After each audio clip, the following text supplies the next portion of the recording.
afternoon, and thanks for joining us. I'm Judy Simpson. As always, on the fourth Wednesday of the month, I'm joined by Mark LaBarr, conservation biologist for Audubon, Vermont. And today, once again, we're going to be heading to places other than Vermont. Welcome. Thanks. It's always great to be here. All right, so where are we heading? You were down in the Bahamas last time. I was. I did get to go to the Bahamas again, and this time I did head south, but down to North Carolina, and instead of being out in the islands, we were up in the mountains. So what had you going down there? Well, we were going down because Audubon, as you know, the National Audubon Society has a number of state programs across the country. They have one in North Carolina, Audubon, North Carolina. So we went down there to basically see some sites and locations and some of the work that the staff there has been doing, focusing around some of the same birds that we're working up here, which is the Goldenwinged warbler. So we were down in the mountains. These are, 5,000, 4,000, 6-foot mountains. They kind of put Vermont hills to shame, or Vermont mountains. And these mountains, what's interesting is, you can almost drive right to the top of some of these with some of the development that goes on here. But the birds that we're going to talk about use these higher elevations. And as I said, we went down to work with our crew, Curtis Smalling and Amy Tomchi, who is those are the two folks that we work with down there. And they're working with, here's a picture of the four of us. I went down with my coworker, Margaret Fowle, and we're at about 5,500 feet where this picture was being taken. So you can see it's quite a bit different. It's 1,000 or so feet above Mount Mansfield, and yet we still have all pretty much deciduous forest up there. So what were you looking for? Well, we were down there primarily for one reason, which was to try to catch and find this little bird, the Goldenwinged warbler. Now, the Goldenwinged warbler, its range extends down to the southern Appalachians, up through Vermont and out through Wisconsin, Michigan, and Manitoba. So there's a big effort. This species has been declining across its range. It's been petitioned for U.S. federal endangered species status, and so there's been a lot of effort really put into it to try to protect the species and manage habitats to make that habitat available for them, both here in North America and down South America. And the big reason we were going is you can see that little square on the back of this Goldenwinged warbler. So that's a geolocator. And the geolocator is a device that's now being deployed and was deployed last summer across its range in order to basically allows us to follow this bird on its migration route down south, see where it is spending its winter, and then follow it on the way back up to see where it migrates north. And it tracks all of this, so it's a data logger, by using lighted, the time of day and light. And the one problem is you have to recatch the bird in order to download the data. So that's what we were there to do. Now, people are going to be curious about how you actually attach that to the bird. It is a harness system that has been recently developed where it's basically using stuffed jewelry thread, which is a little bit elastic, and it loops down over the bird's legs, and it attaches it to the back that way. So it's not glued on or anything like that. It's like a backpack. Yeah, it's a little backpack that they're going to wear. And right now, all these Goldenwinged warblers are returning to their breeding sites. There were about 400 of these geos put on birds across the range, like I said, and everybody's anxiously awaiting the return and to download the data just to see where, So where did you have to go exactly? What kind of habitat are we talking about? Well, these birds they like early successional habitat, young forest habitat. So they like that scrubby habitat. In North Carolina, it often was composed, you had a lot of blackberry in it, you had a lot of saplings. This is on top of one of the hills where they found a lot of Goldenwinged warblers. So that kind of scruffy stuff. But it has to be adjacent to mature forest, as they use both that low scrub stuff, shrub stuff, as well as the mature forest during their normal activities. So not only were you looking to find them, but you were looking to find the ones that have the geolocators. Right, and we were down there too just to compare habitat types. In North Carolina, most of the birds are above 2,500 feet is where you find the geolocators.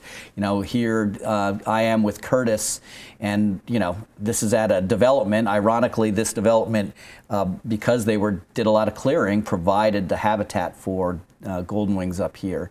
And you can see we were really at the top of the world. It was pretty impressive where we were and where these golden-winged warblers were. Some of the other habitats were down in, you know, what we would call a hollow, and down there they call a holler. And so we spent some time with Amy as well, looking at habitats, shrubby habitats that were down at the bottom of these mountains. So still pretty high elevation, but you can see over the top of that red building, there's that shrubby kind of sapling habitat in the background. And what's interesting about this, at least from what Curtis and Amy said, is that red building is the southernmost sugar house in the United States. Incredible. Yes. And you found it. And we found it. So that's kind of the habitat that we were looking just to see. You know, they basically gave us a tour of the area around Boone, North Carolina. And so it was great just to be in a different place.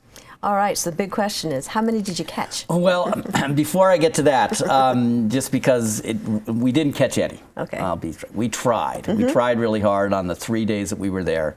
And the way we tried to catch them is, here's Curtis. He's holding a speaker, and behind him is a mist net. And we tried to basically call them into the nets and catch them in the nets. At all the sites we went to, there were birds there, and we knew that there were a couple of birds with geolocators because we could actually see these color bands that they put on their legs. And the net itself is, you know, we've talked about in mist nets before. Right. So it's a really fine net, and the idea was to draw them into that net. Once you catch them, then they could clip that harness off. Here's a picture of Margaret and Curtis setting up the net, and then retrieve the geolocator and quickly put it into a dark space. So once you shut off the light, it stops tracking anymore. Unfortunately, we had birds there. We saw them. They teased us. But we did a lot of what you're seeing here, which was just standing around waiting for the birds to come into the net. You can see a little snow in the background. Right. So on the last day that we were there, we were up in the hills, and it was about 35 degrees with snow squalls coming through. I later found out that it was about 20 degrees warmer here in Vermont. So it was a raw, chilly day with no results. And they did end up catching a couple of those birds after we left, and they're in the process of catching more. So we'll see how that data shows. So now, you mentioned that this project has ties to Vermont. It does. It does. So that last picture you saw of the golden-winged warbler, that's a Vermont bird. So that's a bird that I caught at Japragues Park in Heinsberg. And one of the things that we're hoping to do is do the same thing that they did down in North Carolina. We're looking to put geolocators on about 40 birds here in Vermont, 20 goldenwings and 20 blue-winged warblers, and hopefully add our data to that large data set which is now being collected. Vermont has the honor, the privilege, or whatever you want to call it, to be the easternmost and the only known population in New England. So Really? It would be really interesting to see how this population lines up with the rest of Yeah, I was just going to ask you, why is it important to have this information? Well, it's what it seems like is it not only allows us, we know where the birds are during the summer. We can track them, we can follow them. Curtis has done a lot of work down there doing that.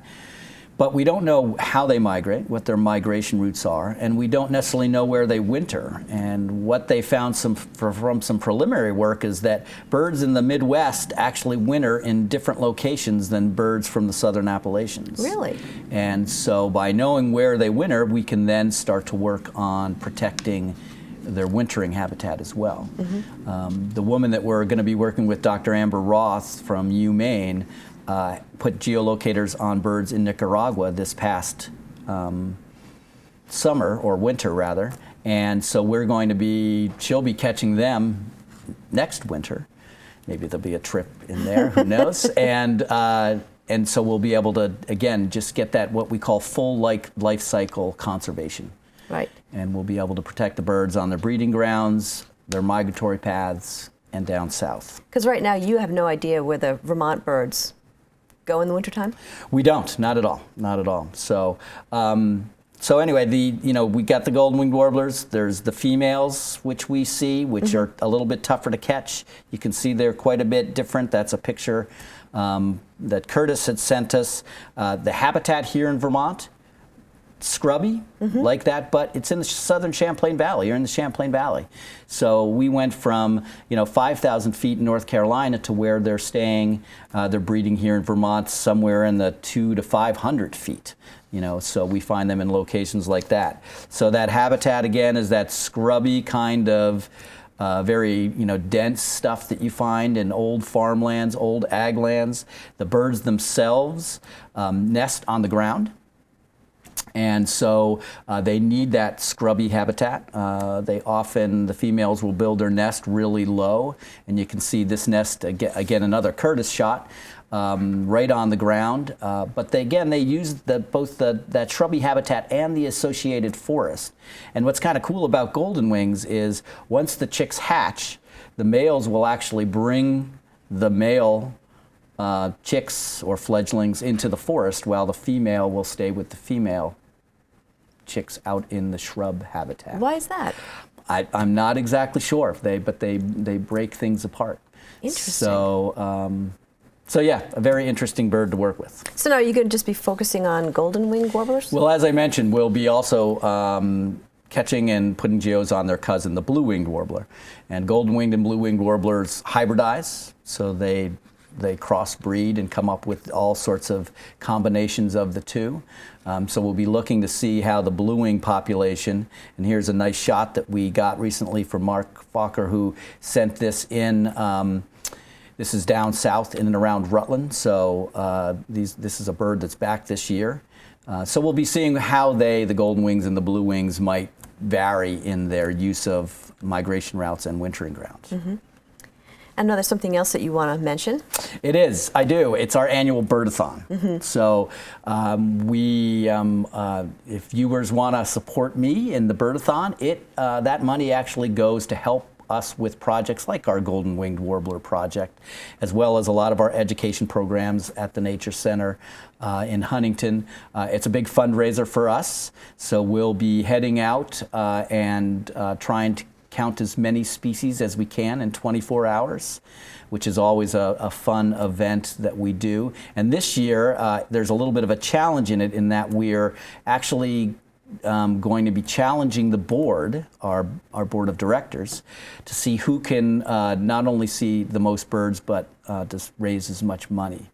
So if folks want to chip into that, they can email me or send me a check, or I can put things, get them in online, so they can do it online as well. But the contact information you show at the end of the show would be there where they could reach me. Okay. We've got a couple minutes left. Anything that we've been seeing that's unusual this time of year? No. As you said, I've been talking to you beforehand, the hummingbirds are back. And they did seem to come in all at once this year. There was a big flurry on the listserv when they did arrive, as people all of a sudden saw them. And you said you saw them a little later than about a week to 10 days later than normal. Yeah, I think I don't know if that happened across things, across where people were seeing them, but there seemed to be a sense that they were a little bit delayed in getting up here. But that could be simple weather patterns. Although they didn't necessarily arrive when it was nice and warm either. Right. There were, right after a lot of the first hummingbirds came through, it got really cold. The hummingbirds at our feeders stayed at our feeders. Exactly. Because they got to keep things going.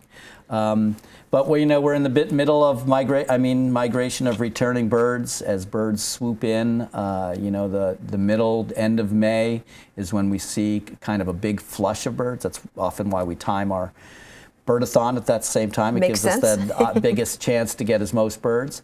and or the most species. So, you know, it's kind of an exciting time. The Goldenwings are back. We've already found them on a number of sites that we've gone to check, over in Depragues Park in Heinsberg, and down at the Nature Conservancy's Buckner Preserve down in West Haven. And I'm sure, you know, they're scattered about. So we're getting ready. It becomes a very busy time in the next month or so for Excellent. us. Well, if you have a bird-related question or you want to sponsor Mark for his birdathon, you can contact him by writing to him at Audubon, Vermont, 255 Sherman Hollow Road in Huntington. The zip code is 05462. You can also email Mark. His address is mlabarr@audubon.org. Thanks so much for joining us. Always great to be here. Good luck with birdathon. Okay, will do. Thank you. That's our program for today. I'm Judy Simpson. We'll see you again next time on Across the Fence.